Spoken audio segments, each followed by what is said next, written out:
I want to tell you a story. I got a phone call the other day from a parent whose adult children were getting ready to buy their first house.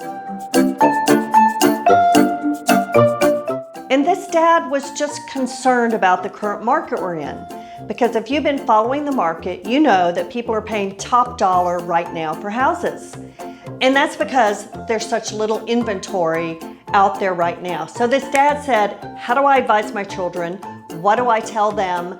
Talk to me about this whole situation. So number one, they need to really do their research on a neighborhood. If you're buying a home in the next 6 months to a year, chances are you're going to pay top dollar.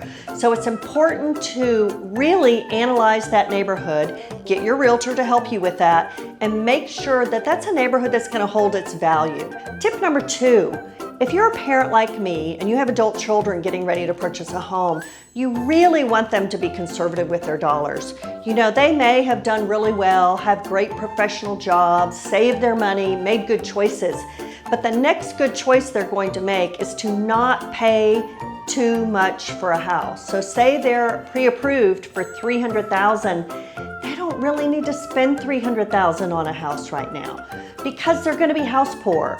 And you and I both know they don't know what they don't know. So they don't understand that a house can be a money pit. You know, things are going to go wrong. You're going to need a new roof. You're going to want all that new furniture. So we need to help our adult children make a good choice and not spend at the top of their dollar amount. And then thirdly, they need to think about which neighborhood they're going into, as we discussed, how much you're going to spend, but also how long do they expect that they might stay in that home. So if they're really going to get their value out of that home, if they're in a situation where their job could send them here or there willy-nilly in a year or two, they might want to think twice.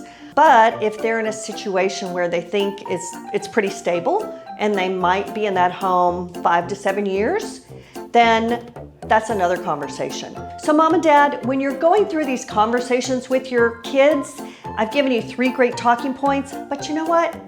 Just send them to me, have them call me. It's okay if they're out of town. I'd certainly love to talk with them, and sometimes it helps to just have that third party, have that conversation with your adult children.